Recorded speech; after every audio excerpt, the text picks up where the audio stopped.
بسم اللہ الرحمن الرحیم، السلام علیکم، میں ہوں سیبی کاظمی۔ آپ دیکھ رہے ہیں فیس بک اور یوٹیوب۔ اتوار 18 جنوری کا یہ دوسرا ویلاگ اور بڑی اہم پھڑکتی خبریں آپ کے سامنے رکھنی ہیں پھر تفصیل۔ 8 فروری کے حوالے سے سب سے پہلے تو ٹارگٹ بھی آگے، پلان بھی آگے، پارٹی قیادت کو کیا کام سونپے گے، کے پی، کراچی، بلوچستان، کون کون مورچے کہاں سے لیڈ کرے گا، بڑی خبر ہے۔ اور ابراہم اکارڈ، اسرائیل کی حفاظت کا پلان، ٹرمپ نے تمام ممالک کو بلا لیا، لیکن اب جو پلان دیا وہ بڑا عجیب و غریب پلان، لینے کی بجائے دینی پڑ گئی۔ الیکشن کمیشن کے لیے 3 مطالبات، قیدیوں کی رہائی سمیت نیا الیکشن، حکومت ماننے پر تیار۔ اور باجوڑ آپریشن پر سہیل آفریدی نے عمائدین کو بلا کر آج ایک اہم ملاقات کی۔ کراچی کے پلازے میں آگ بھی جو لگی ہے اس کی شہادتیں نقصان بھی ہے۔ اور گرین لینڈ پر جو یورپ اور امریکہ کا معاہدے منسوخ، امریکہ مخالف مظاہرے اور اثرات پاکستان میں کیسے، یورپی یونین کیسے سیدھی ہو رہی ہے، تفصیل بتاتا ہوں۔ سب سے پہلے تو بلی تھیلے سے باہر آ گئی، ٹرمپ نے بجائے ان کی لینی تھی دینے تھے، ان کو لینے شروع کر دیے۔ $1 ارب مانگ لیے، غزہ میں شامل ہونے والوں سے ایک پیسے مانگ رہا ہے، یہ لینے کے لیے جا رہے تھے، اس نے کہا $1 ارب نکالیں۔ اور یہ بڑی انٹرسٹنگ خبر ہے کہ یہ ایسے بری طرح پھنسے، اب کدھر جائے، اب انہیں سمجھ نہیں آ رہی کہ ہوگا کیا۔ خبر یہ ہے کہ ڈونلڈ ٹرمپ نے 60 ممالک کو بورڈ آف پیس میں فلسطین میں شامل کرنے خطوط لکھ دیے اور ساتھ ساتھ کہہ دیا کہ $1 ارب، صرف $1 ارب ممبرشپ حاصل کرنے کے لیے 3 سال کے لیے۔ اب یہ کہاں سے لائیں گے $1 ارب، کہاں سے اکٹھے کریں گے؟ ذرا سوچیں کہ بورڈ آف پیس کا حصہ بھی بننا ہے اور آفیشلی یہ ڈالر بھی دینے ہیں بورڈ آف پیس کے نام سے، اور ساتھ جو غزہ امن فوج کے نام سے فلسطین کا انتظام سنبھالنے کے لیے ہتھیار چھیننے، وہاں معاملہ جو دعوت نامہ بھیجا گیا، وزارت خارجہ نے تصدیق کی کہ دعوت نامہ مل گیا۔ 20 نکاتی پروگرام اور منصوبے کی نگرانی کے بورڈ کا حصہ بننے پر سوچ بچار کر رہے ہیں۔ ظاہر ہے $1 ارب کا معاملہ ہے۔ اچھا، اس میں بورڈ میں عرب امارات کی خاتون وزیر ریما الہاشمی اور اسرائیل کے بزنس مین یکیر گیبے، اب یہ جیرڈ کشنر، ڈونلڈ ٹرمپ کا داماد، اور اسٹیو وٹکاف، مارکو روبیو بھی شامل ہے۔ مارکو روبیو، جیرڈ کشنر اور یہ گیبے جو ہیں، یہ تینوں یہودی نژاد ہیں، یاد رکھیں۔ اور جو گیبے ہیں، یہ یکیر گیبے، یہ بہت بڑا کرپٹو کرنسی کنگ ہے اسرائیل کا۔ ٹرمپ کی کمپنی ہے ورلڈ فائنینشیل۔ یہ ذرا غور سے سنیں۔ اسٹیو وٹکاف، اس کا بیٹا زیک وٹکاف ابھی پاکستان آیا، field marshal Shehbaz Sharif, D G S I Ishaq Dar اور وزیر خزانہ محمد اورنگزیب سے ملا۔ وہ تصویریں آپ نے دیکھی ہوں گی۔ اب کرپٹو کا یہ فلسطین کے اندر ریئل اسٹیٹ، جس میں اسٹیو وٹکاف کا سب سے اہم معاملہ، اور غزہ میں امن فوج۔ اب آپ خود تانے بانے جوڑیں کہ ٹرمپ کی ورلڈ فائنینشیل سروسز کرپٹو والی پاکستان آ کے ڈیل کر گئی، لیکن ان کے لیے مسئلہ بن گیا $1 ارب۔ یہاں تو زہر کھانے کے پیسے نہیں ہیں، یا تو فوجی فاؤنڈیشن بیچیں، کس کو بیچیں؟ غزہ جا کے انہوں نے ڈالر کمانے تھے، معیشت ٹھیک کرنی تھی۔ اور ٹرمپ کے بارے میں کہتے ہیں نا، غیر روایتی سیاستدان، دکھاتا دائیں مارتا بائیں، وہی ہوا۔ اب اس کا تو ٹرمپ کا یورپ کے ساتھ جو پھٹا پڑ گیا، وہ بھی انہی کے اوپر مسئلہ آنے والا ہے۔ یورپی یونین، وہاں قانون ساز اسمبلی نے ٹرمپ کے تجارتی معاہدے روکنے کا معاملہ، اور گرین لینڈ کی حمایت کرنے والوں پر 25% ٹیرف لگانے کا، جس طرح ایران کے ساتھ تجارت والوں پر لگائے 25% ٹیرف۔ اب مسئلہ یہ بن چکا ہے کہ وہاں یورپی یونین کی پارلیمنٹیرین مینفریڈ ویبر نام ہے اس کا، اس نے کہا ان معاہدوں کو تو ہم مانتے ہی نہیں۔ ٹرمپ نے اسٹیل اور ایلومینیم پر 50% ٹیرف اور بنا دیا۔ اب کینیڈا نے کیا کیا؟ براہ راست وہ چین کے پاس چلے گئے ٹیرف سے بچنے کے لیے، تجارتی معاملات حل کرنے کے لیے۔ مفت ویزے بھی چین سے لے لیے، الیکٹرک گاڑیوں کی مارکیٹ میں تہلکہ خیز ڈیل بھی کر لی، اور چین سے اپنے ٹیرف بھی معاف کروا لیے۔ اب یورپ بھی اسی طرف جا رہا ہے ٹرمپ کی پالیسیوں کی وجہ سے، کیونکہ گرین لینڈ اور ڈنمارک میں ہزاروں لوگ سڑکوں پر نکلے ہوئے ہیں، حکومت پر دباؤ ڈالنے کے امریکہ کے چنگل سے نکلے، اور روس چین کے ساتھ برکس کے اتحاد میں جائے ہیں، برکس پلس اتحاد، اس میں سعودی عرب، ایران، عرب امارات، انڈونیشیا پہلے ہی شامل ہیں۔ اب ٹیرف چونکہ تجارتی پابندیوں میں یورپ کی کمر ٹوٹ جانی ہے، یہ برکس ان میں شامل ہونے کے لیے مجبوری ہے، کیونکہ جرمنی کی سستی گاڑیاں ہیں، چین کی منڈی ہے، اس پر انحصار کرتے ہیں۔ پھر یورپ کے معاہدے براہ راست چین کے ساتھ ہونے سے ڈالر پر انحصار ختم، ڈالر کو انہوں نے ٹھوک دیا۔ مطلب اب چین کا وزن بڑھنے کا، طاقت کا نیا مرکز G7 کی بجائے دنیا ملٹی پولر ہو رہی ہے۔ تو اب یوکرین کی جنگ پہ بھی اثرات ہونے ہیں۔ ذرا غور سے سمجھیں، میں آپ کو سمجھانا جو چاہ رہا ہوں پاکستان پہ اثر کیسے ہے۔ یوکرین کی جنگ میں یورپی یونین خان کی وجہ سے نہیں بول رہی تھی، حمایت نہیں کر رہی تھی کہ یوکرین ہے، جمہوریت، انسانی حقوق، GSP+ اسٹیٹس، سب کچھ خاموش تھا۔ اب چونکہ پاکستان چلا گیا ٹرمپ کے کیمپ میں اور رہا برطانیہ کی 200 سال کالونی، تو یورپ، جس میں برطانیہ بھی شامل ہے، وہاں لیبر کنزرویٹو دونوں خان کی قیادت پہ آواز بھی اٹھا رہے ہیں، اور یورپ جس نے FATF IMF کے فیصلوں میں اہم کردار ادا کرنا ہے۔ 25% جو پاکستان کی برآمدات یورپی منڈیوں میں، جو آپ کو پتہ ہے یورپ امریکہ کے کیمپ سے نکلنا، تو پھر ظاہر ہے یہ 25% برآمدات GSP+ اسٹیٹس لگ جانا ہے۔ اب ٹرمپ چونکہ یوکرین کی جنگ میں اسلحہ دینے سے پیچھے ہٹ رہا ہے، یعنی پاکستان کو یوکرین کا اسلحہ فراہم نہیں کرنے دے گا، تو اب آپ سوچیں کدھر جائیں۔ ایک طرف $1 ارب دے یوکرین کو اسلحہ نہ بیچو تو کھائیں گے کیا؟ اب آپ ذرا سوچیں تو صحیح معیشت کے حالات. اب چین جو کہ آپ کو پتا ہے پچھلے 2 سال میں پہلی دفعہ امریکہ کو سویا بین، یہ 30 سالوں میں پہلی دفعہ ہو رہا ہے، نہیں دے رہا. معاشی طور پر امریکہ کو وہاں بہت بڑے ڈینٹ پڑ رہے ہیں. پھر وہاں جو مظاہرین چل رہے ہیں، رجیم چینج پلان ہے. ابھی ایران کا جو رجیم چینج پلان ناکام ہوا، اس میں ترکی روس چین کی وجہ آئی، تو ایرانی رجیم کا وقتی طور پر خطرہ ٹل گیا ہے. لیکن اصل مسئلہ ہے نیتن یاہو کے 9 مہینے کے بعد انتخابات، اور ٹرمپ کے بھی نومبر میں انتخابات. اکتوبر میں نیتن یاہو الیکشن ہار گیا تو کیریئر ختم، مڈ ٹرم میں ٹرمپ ہار گیا تو الیکشن، اور دونوں کے حالات یہی بن چکے ہیں. امریکہ اسرائیل نے جو بورڈ آف پیس بنایا اس میں اس لیے مسلمان کو شامل ہی نہیں کیا. اب میں آپ کو یہ سارا اس لیے بتا رہا ہوں کہ انٹرنیشنل حالات بڑی تیزی سے بدل رہے ہیں. یہاں حالات ہو گئے ہیں امریکہ کی کمزوری کے کہ آذربائیجان جیسے اسرائیل کا اتحادی فوج نہیں بھیج رہا، ترکی اسرائیل نہیں جا رہا، خود بھی نہیں جا رہا اور وہ بھی نہیں مان رہے. یہاں غزوہ ہند والی فوج $1 ارب لینے کی کوشش کر رہے تھے، اب $1 ارب دینے پڑ رہے ہیں. تو یہ ان کے سیاسی تابوت میں آخری کیل، کیونکہ دیکھیں پیسے کوئی نہیں ہے بالکل بھی، آپ اچھی طرح جانتے ہیں. فوجی فاؤنڈیشن کے ابھی $1 ارب کے شیئر بیچے، تو اب کیا بیچیں گے مزید؟ معیشت تو وینٹیلیٹر پہ ہے. تو یہ ان کو سمجھانے کی کوشش ہے. اوپر سے 8 فروری آ رہی ہے. اب 8 فروری پہ تحریک تحفظ آئین نے پورے پاکستان کا لائحہ عمل دے دیا، چاروں صوبوں گلگت بلتستان سمیت. اس میں مرکزی کمیٹی اور سوشل میڈیا کمیٹی بھی بنائی، جس میں وہ جبران بھی شامل ہیں، اظہر مشوانی بھی. اب یہاں یہ سارے رابطے میں رہیں گے اس کمیٹی کے ساتھ. کام احتجاجی کام، شٹر ڈاؤن، سڑکیں بند، عوام، تاجر، مزدور، وکلا، سب کو اکٹھے کرنا. اب اس میں جو بہترین چیز نظر آئی کہ تحریک انصاف کے ساتھ مزید 7-8 مختلف جماعتیں بھی نظر آ رہی ہیں، جو چاروں صوبوں میں گلگت بلتستان میں بھی نظر آ رہی ہیں. پنجاب میں عالیہ حمزہ اور ان کے ساتھ اپوزیشن لیڈر معین قریشی، صاحبزادہ حامد کے بھائی صاحبزادہ حسن رضا، اور باقی 3 جماعتیں ہیں. جماعت میں حقوق خلق پارٹی ہے ایک، اور ایک پاکستان مزدور کسان اتحاد ہے شاید. اب یہ پنجاب میں ہے. پھر اس طرح خیبر پختونخوا میں چلے جائیں، جنید اکبر ہے، سہیل افریدی ہیں، اور مجلس وحدت مسلمین ہے ان کے ساتھ، شیرانی گروپ JUI 8 لوگ یہ ہیں. اسی طرح کوئٹہ میں جمعیت علماء اسلام، مجلس وحدت مسلمین، ان کے 9 لوگوں کی وہاں بلوچستان میں ہے. سندھ میں بھی اس طرح حلیم عادل شیخ ہیں، ان کے ساتھ سندھ یونائٹڈ پارٹی کے چیئرمین ہیں زین شاہ، اور باقی جماعتیں بھی ہیں. اب ان کے ساتھ نکلنا ہے صرف عوام نے. اور دیکھیں جو عوام پاکستان کی، پنجاب، کراچی، ہزارہ، ہر طرف آپ کو بڑی تعداد میں نظر آتی ہے. یہ کسی جماعت کا کردار نہیں اتنا ہے. اب یہ پاکستان کی عوام کا اعتماد ہے خان پر، خان کی سلیکشن پر، کیونکہ جو معاملات علی امین گنڈا کی پور کی وجہ سے عوام اور لیڈرشپ کے درمیان بد اعتمادی تھی وہ اب ختم ہو رہی ہے. دیکھیں تحریک انصاف کی سینئر ترین لیڈرشپ کو اب ان نوجوانوں کے پیچھے کھڑا ہونا پڑے گا. ابھی میں دیکھ رہا تھا سوشل میڈیا پہ کچھ تصویریں، کراچی کی ایک تصویر نظر آئی، عمر ڈار سہیل افریدی کا منہ چوم رہا تھا. اس کے اوپر ایک عبارت تھی کہ خان کا فیصلہ درست، وزیر اعلیٰ ببر شیر خان کا. تصویریں بہت سی دیکھی. یہ تصویر 40 لاکھ لوگوں نے دیکھی. اور پھر میں نے کچھ لوگوں سینئر لیڈر سے جب کل بات کی، انہوں نے کہا سہیل افریدی کے پیچھے ہم کیوں کھڑے ہو؟ مجھے نظر نہیں آتے، کیونکہ یہ ہم سے جونیئر ہے، کل تک ہمارے پیچھے کھڑا تھا، آج ہم اس کے پیچھے کیسے کھڑے؟ عمر ڈار کو بھی 30-31 سال ہو گئے سیاست میں. یہ پنجاب کے 2-3 خاندان ہی ہیں سیاست میں سب ایکٹیو، ان میں ایک ہیں یہ، اور ان کی والدہ سینئر ترین لوگ وہاں اس سہیل افریدی کے پیچھے بھی کھڑے ہیں، ماتھا بھی چوم رہے ہیں. اور باقی سینئر لوگوں کو پھر انہیں دیکھ کے سبق سیکھنا پڑے گا ہی نہیں. اگر آپ نے 8 فروری کال کامیاب کرنی ہے تو یہ سینئر جونیئر کا فرق نکالنا ہوگا.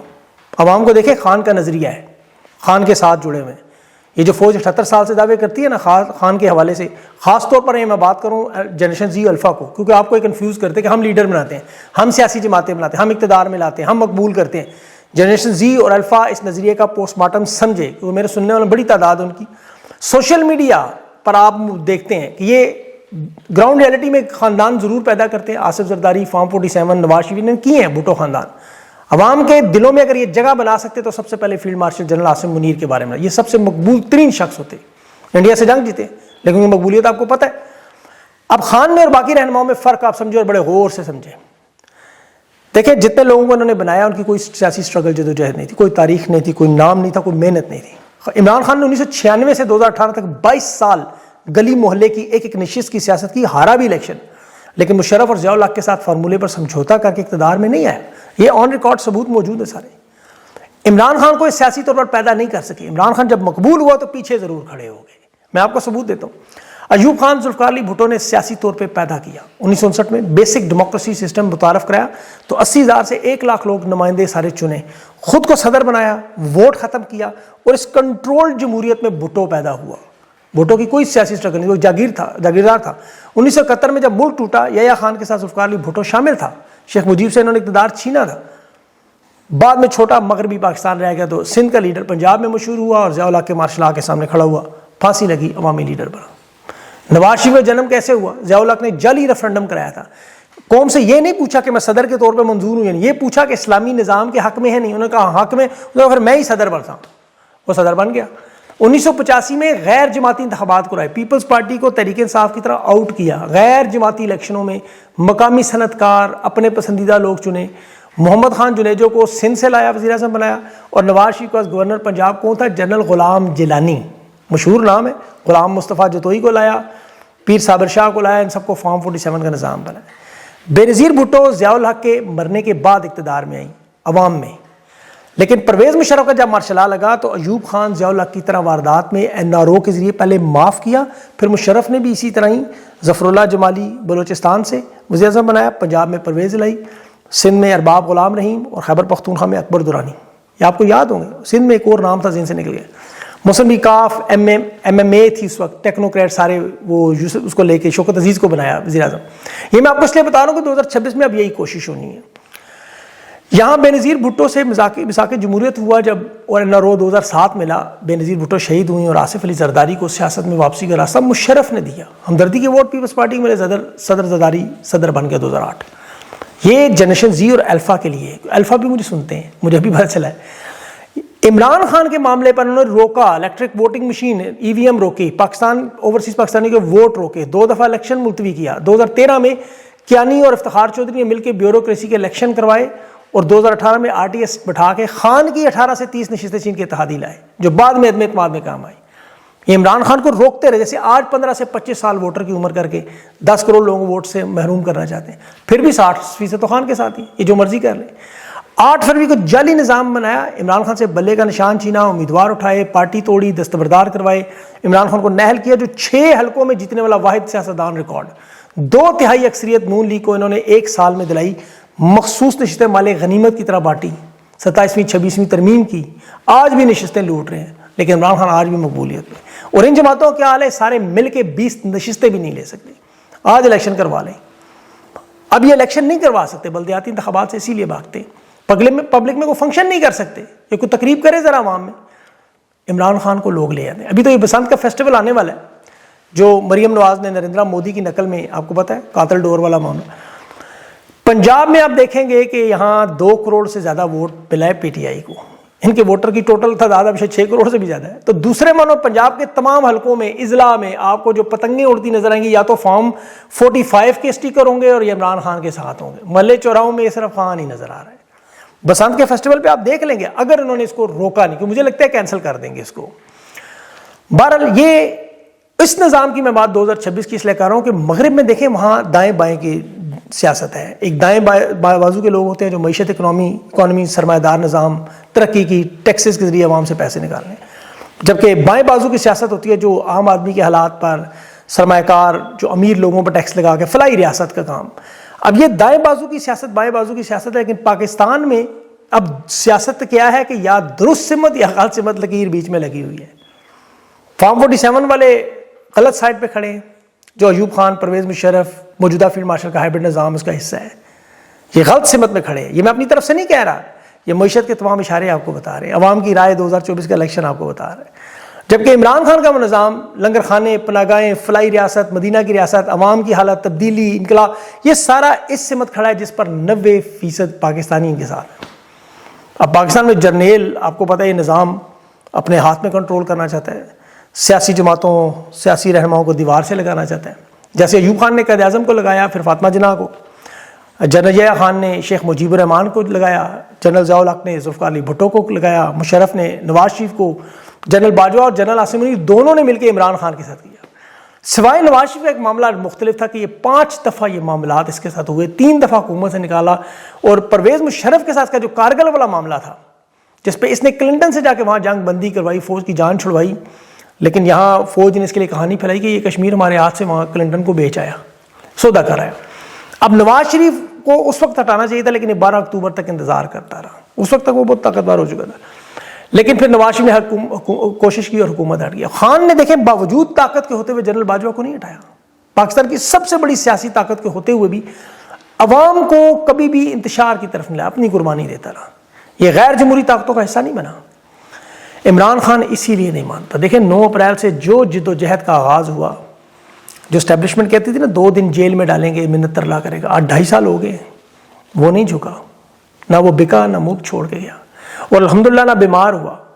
اللہ نے اس پہ بڑا کرم کیا ہوا ہے. آج عمران خان نے ایک مثال قائم کر دی ہے.